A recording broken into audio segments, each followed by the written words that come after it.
Our house is off-grid completely. We have no tie to the grid. It was important for us to build our own home because we really wanted to avoid having a mortgage. We had paid off our debts so that we could leave the city, and the best we can estimate is that it cost less than $1,000 to do the entire building, including all the additions. I think food production is one of the most important aspects of our lifestyle. Our permaculture lifestyle, it's definitely based around sustainability, but having a food forest, having chinampas, having these systems which produce magnificent abundance, I think that is where the true resiliency of the system comes from.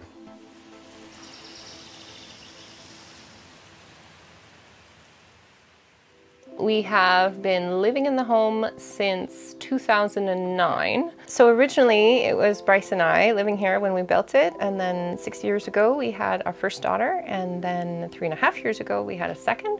So it's our family of 4.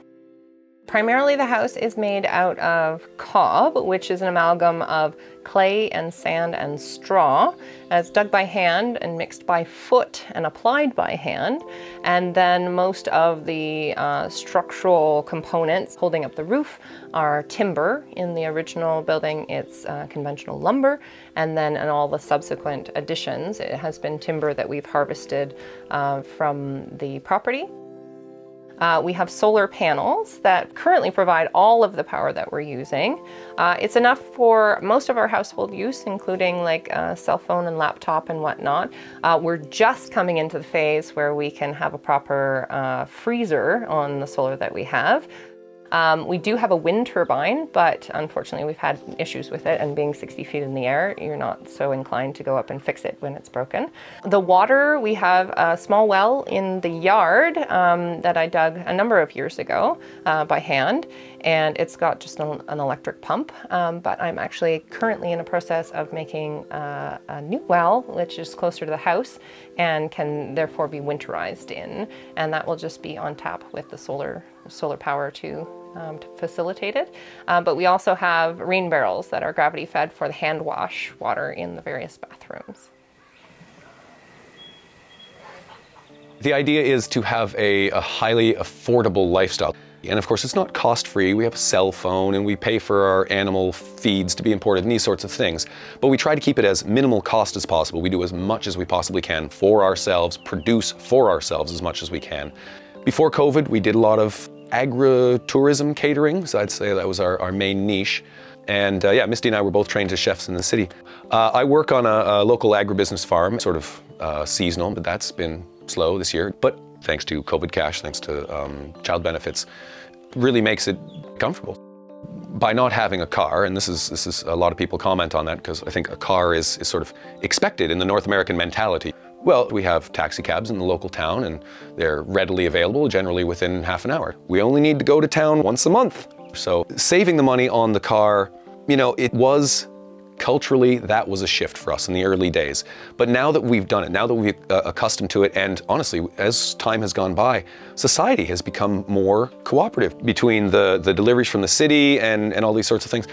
Basically, anything we need can be brought to us, and yeah, generally at a fairly low cost as well.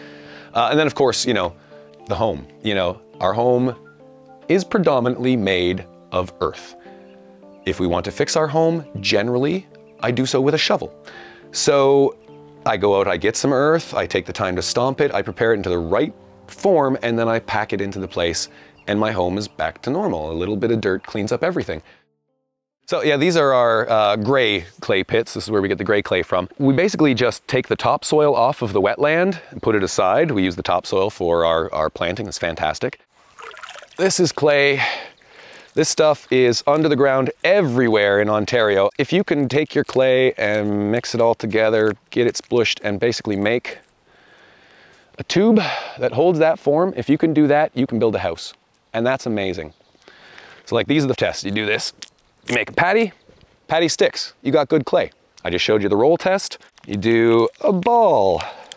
Does it sit up? Look at that. It sits up, it doesn't crush. And then finally, this one's your finish. You smooth it out and you see what you get. Do you get a nice smooth consistent surface, or do you get a lot of sand and gravel on the top? I have just a little bit of sand in here, so this is basically pre-mixed cob. This sand, clay, is just ready to go. Add a little bit of fiber to this, and this is a wall. We usually add a little bit more sand just because it's this much clay has a tendency to crack as it peels apart, as it dries, it breaks like that. But yeah, honestly, you can make a wall with just this. You can make a wall with a little bit more sand, and it's amazing that just coming out to a wetland, or, you know, digging a set of post holes or digging yourself a pond is also preparing yourself a home. Literally, like, each of these pockets has its own story and is the house. It's sort of like pulled up out of the ground and sculpted in situ. So, yeah.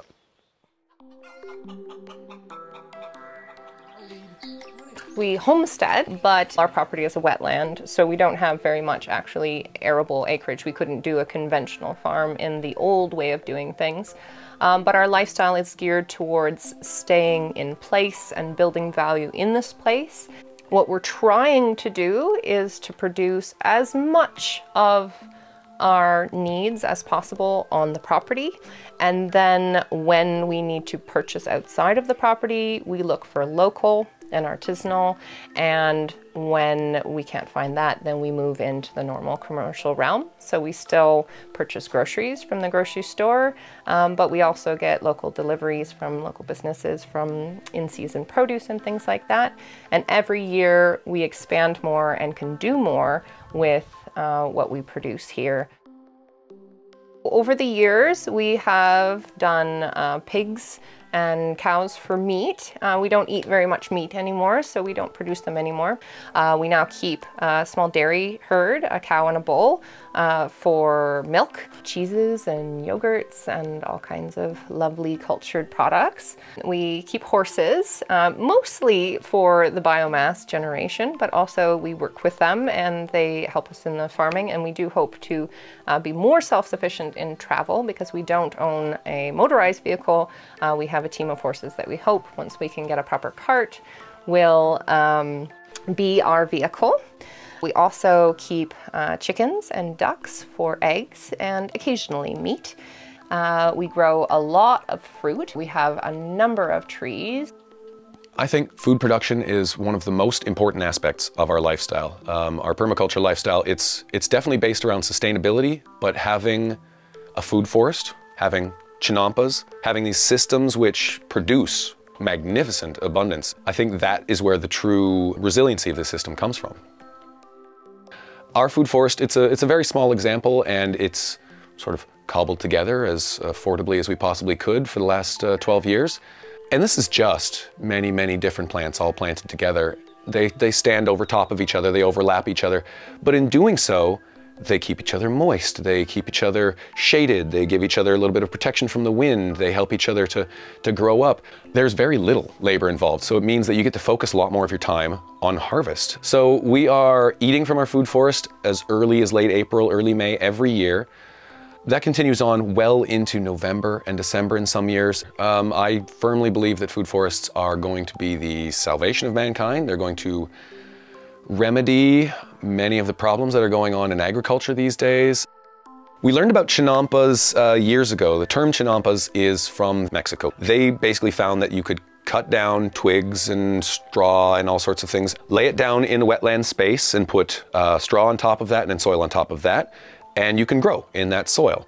This essentially just works to be a massive scale hydroponic system because the roots, the tap roots of all of these plants can shoot way, way down into the wet earth. It's really a remarkable technique.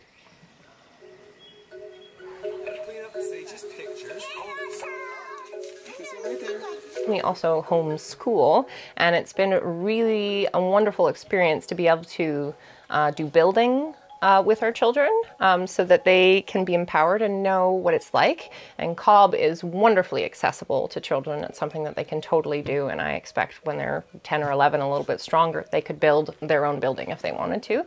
And then the gardening and the farming comes in really beautifully because, of course, it teaches responsibility. It gives them a sense of connection with Mother Earth and also with other creatures and realizing compassion. And then also just having a love for plants and knowing how to feed yourself from things that just grow wild and how to be responsible for things.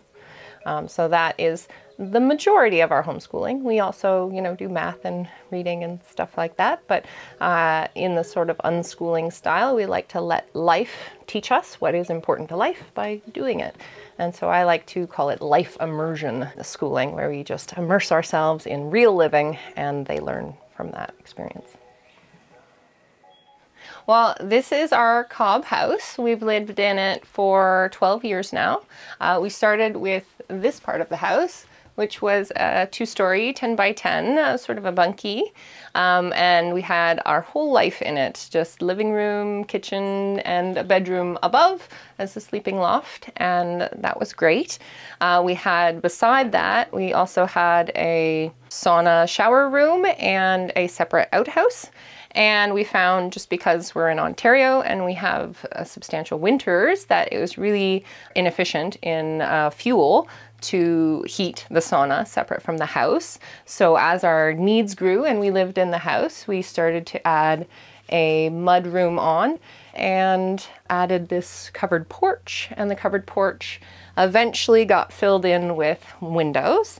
I would say 90% of the materials have been salvaged. Most of these were salvaged from neighboring properties that were buildings that were going to be torn down. And as the materials appeared, we designed new rooms and expanded on it. So this one evolved into our living room. And then over time, we began to decorate it. This was actually originally a cob fireplace here. So we had a chimney in here, and when I cobbed it over, it started to kind of look like a tree. So I sculpted it into a tree, and I mentioned to my mother-in-law that we might put some tiles or something in. And we, for a few years, collaborated on this mosaic, which is kind of one of our favorite viewpoints of the house. We have wood heating, and we have a wood heating device in every single room and small rooms, so that we can divide it up and only heat the rooms that we're going to be using. This one was also a salvage from somebody's barn that was unwanted, and I put it in with a cob surround for heat shielding. One of the things I really love about cob that a lot of people are not aware, it's basically the same material as fire brick. So if you want to prevent wood from getting overheated, you can use it as a mass, and it drinks in the heat and it re-radiates it at a rate of about 1 inch an hour. So we found in our first home, the wood stove, similar to this one, we could heat it for a day, and then we could go out in the wintertime for about a day, and we would come back and our water wasn't frozen. So that's a really nice feature of cob. That also means that it is chilling by 1 inch an hour from the outside. So the thicker your walls are, the longer you get heat storage, but the more heat you have to put into it in order for that heat to be radiating in the house. From the living room, this is our bathroom area. This was where we had the original shower house, which was separate, and the original outhouse, and we connected them. And in here, we have a little bit of a sauna, large shower, small bathtub, and a wood heater here, which is quite nice in the winter, and you can put some water on it and it steams up the room. And then here, secretly hidden away, is our inside outhouse, which is a composting toilet bathroom. And obviously everything in this house is a work in progress. Here we've just got a little mud room. This was our first addition, and we have a little bit of, a boot area, coat rack. The mud room creates kind of a trom wall effect. So the winter sun can come through these windows, and it hits the wall and stores its heat in the wall, which heats up the mass of the wall for the nighttime when it gets cooler. And we can, of course, close the door at night and allow the heat to radiate inward. So this is the original house that we built, the 10 by 10. It's very square because we built it with lumber that was harvested from a bunkie that was on the property when we purchased it. It was quite dilapidated, but it's kind of a conventional stick frame but we filled in between the studs with cob, and then you might be able to see that the walls actually taper a little bit, so they're wider at the base and they go up narrower at the top, and that's for the supporting of the cob, sort of built like a tree so that it can hold itself up. And at its thickest, the original walls were about 10 inches, tapering up to about 6 inches in the upper story. The upstairs is the sleeping loft. It still is, but it was our only bedroom up until we built the west wing. And this is now our main kitchen. This is our main heater where we do all of our cooking except in the hottest weeks of the year. So this is just a wood stove that was given to us. It had broken legs, so we needed to make it a base. We decided to add a passive oven on the side of it. So this one, it's heated from this, putting heat through here, but it can also work like a traditional stick stove, like a bread oven, so you can actually burn twigs right in there, and that heats the masonry of it and goes out a chimney here. Mostly we use it for a cheese cabinet because it's got really good ventilation and it stays really, really dry because the wood stove keeps the cob very dry. And cob is hygroscopic, and that means that it always wants to equalize the moisture on one side and the other. So if it's humid outside, it brings the moisture in. If it's humid inside, it pulls the moisture out. And this is cob that's been plastered and stained with coal, actually, and then sealed with linseed oil. And I like the way that the finishes come out kind of like a wood stove. We're not affluent wood burners, so we can't just buy in everything that we need. We have to harvest it as we go. And because we cook on wood all year round, there's no possibility of always having wood stored and dried. So this was a really good strategy because the heat from this stove comes down, not enough to light anything on fire, like it just would never work as an oven, but it keeps it hot and dry down here, so we can collect wood in a storm and it can be covered in ice. And as long as there's enough wood to keep this burning, the wood can dry out by the time it goes in. So you always feed from the top, and these ones are preheated so that you get a more efficient burn. So we put our main dishwashing sink over here so that you can have your water boiling on the hot wood stove. It can be a cold day and you can stay warm by the fire while you're doing your dishes. And then theoretically also you can put water into the sink and leave it, and by the time you come back a little bit later, the water will be hot and you can do your dishes from it. But mostly we just boil kettles and then rinse dishes thusly. It makes for really good, strong arms. All of the dark wood that you see is stained with walnut dye that we make from just black walnuts, and we boil them up and the liquid turns black and you can rub it on and it turns this beautiful, I think it looks kind of antique. And then everything is just sealed with linseed oil, and if I can ever build it up enough before it gets dirty again, beeswax as well on top of that to make a really lovely and washable finish. This is the West Wing. This is our latest addition. We call it the West Wing because, of course, it sounds fancy, but it's not really that fancy. It's actually the least fancy part we've made so far, but it has a few other experiments that we wanted to try as we were exploring natural building techniques, and includes the straw bale techniques, some timber framing, and some wattle and daub, as well as, yeah, just a few other experiments in living floors and other things like that. Coming out of the kitchen now, this is our the stove that we made. This one's quite fun. It's a great big internal chamber, which has got plenty of room to just pack with all kinds of firewood, so lots and lots of space on the inside to burn. And then when the fire is going, it puts a nice hot surface up here so we can heat kettles or cook on it if we want to. And this actually heats up the oven space here. We've got the air flows around, and this is a smoke box. This will allow us to hang, you know, chunks of meat or cheeses or what have you, and do some low temperature smoking to help preserve our food. This one it's just somebody's giveaway fridge. So though it's not a plugged-in fridge, we just use it as an ice box. Right now I'm actually going over to the neighbor's place, so waiting for this freezer to come in. And yeah, when we've got the ice on property again, it's gonna be really easy. My grandfather made this stainless steel sink top probably 50 odd years ago. He was a steel worker for many, many years. All of the water from the West Wing, it's all just gravel filtered. So while we do have a grey water processing system for the other part of the house where we actually do soaps, yeah, this one is basically just going to be water and rinsing vegetables and things like that. I have my staircase. I'm very pleased with this. Built this myself with my chainsaw skills, and really this is the heart of the West Wing. All of the construction was built around this tree. When we first moved onto the property, it was still alive, and it was a big cedar tree and really sheltered the west side of the building from the wind. So yeah, by using the tree, we actually get a really solid in-the-ground foundation. Everything that's built gets to sort of lean towards onto the tree and is sort of resting on top of it. Each of these boards are hand cut from cedar logs. So it was a lot of work, but basically just a chainsaw and a set square.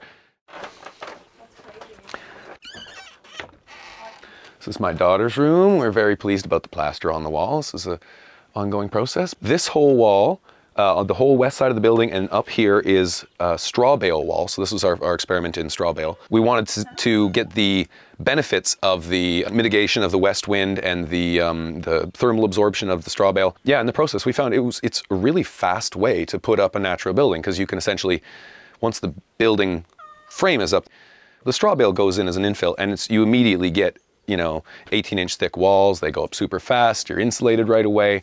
And yeah, when you're good at doing natural plasters, it's really easy to just plaster them over and like, wall, you're done.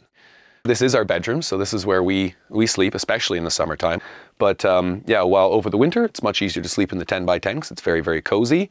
Now that the girls are getting a little bit older, we'd like to start branching out and having individual beds and what have you. The headboard is a fine example of wattle. This is actually an artistic wattle. Misty's did this herself, just sort of a tribute to the process, but all of the walls behind this are made in the same process. Essentially, we put in vertical posts, and then we get weavers and we weave between them and we pack them all down, make sure the whole wall is framed up. Then you take your plasters and you basically just like smear them on and pack the whole wall up like that. This is all just infill, so it's not needed to be structural or anything like that. And I think it's quite wonderful, that the potential of just clippers and mud for dwelling. And we have the living roof just outside of the window here. This is a new addition this summer. It has cooled down the surface temperature of the roof. And of course, it's beautiful and it's cool and a breeze blows through it. And we know that as the moisture absorbs in it and evaporates off, it causes an evaporative cooling effect to the house. So it will cool the house in the summertime. It will help insulate the house in the wintertime. The majority of the timber frame construction was done chainsaw tongue and groove, which for the most part involved essentially cutting notches into the standing wood and then making sure that the beam that would come in would fit into that notch so that it was supported underneath, had a lot of anchorage to fit inside, and then at the same time was very, very easy to affix to the main structure. So this is our dining room. When we were first planning it, we weren't entirely sure what we wanted to do. We knew we had kids coming, but we are planning to do some serious upgrades to this corner, some built-ins planned, some shelving and things like that. This is actually going to be the homeschool nook, so that the girls will have the opportunity to use this as a desk and sort of a quiet place. So this in the bathroom is a rocket mass heater water heater. Presently we just have a stock pot here. It's still waiting for its plumbing, but there's rain barrels outside that are up high so that it can be gravity fed into here and then into the tub from there. And you light the fire in there and it comes up into a double chamber, so the flame licks up here, it hits a bucket, goes back down, and then the chimney goes that way so that it heats this mass up and superheats the top here, which heats up the water in a really efficient way. Once again, we have a composting toilet, different setup here where it's just a separate compost bin with a hatch that can go out to the compost pile.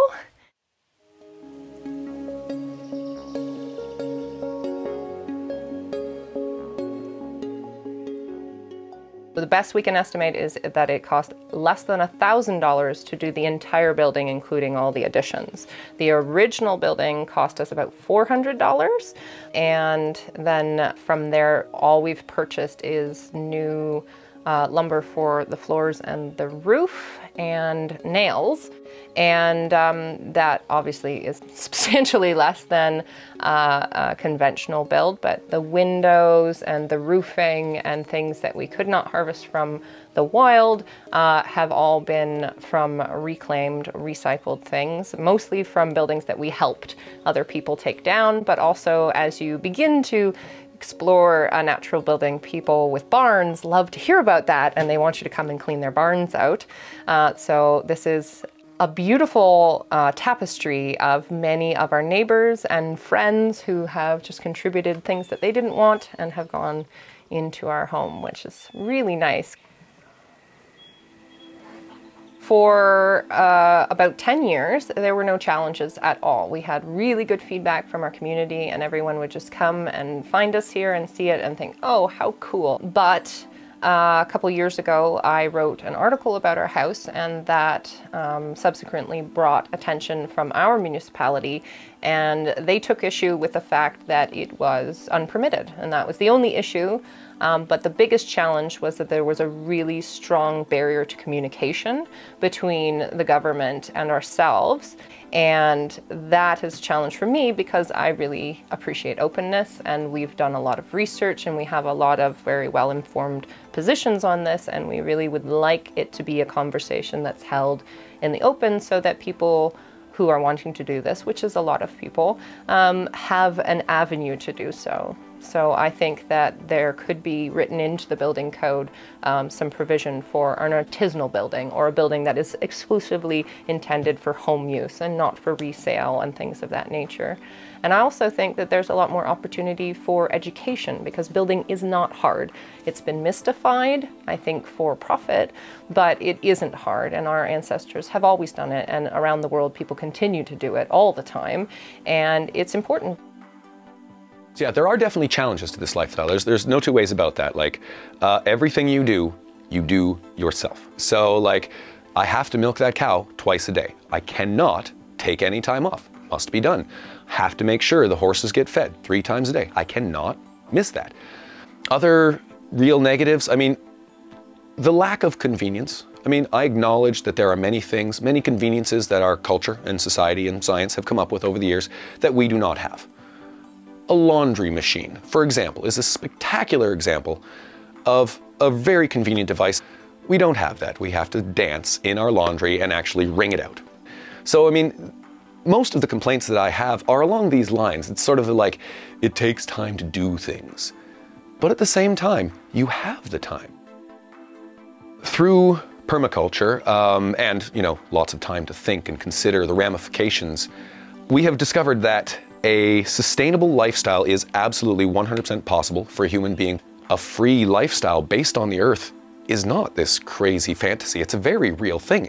The earth is so abundant. All you have to do is care for her soil and put seeds in it, and you shall be rewarded. So I'm very hopeful. I'm very optimistic that we've come to this era of technology and sharing information and enlightenment that we can actually start, you know, expressing these ideas. There's more and more people catching on to the permaculture idea every day, more and more urban gardens and guerrilla gardens and gangster gardeners, like so many people just becoming tenders of the earth and sharing that food with their neighborhoods. This is what's actually going to bring the poverty reduction and the actual systems that will make people live in abundance. It's not going to come trickling down from the government. We've waited for that for years, but we can put the seeds in the ground and we can make it happen now. Please share this video if you liked it. Also, be sure to subscribe to Exploring Alternatives and check out our playlists for more stories like this. Thanks for watching.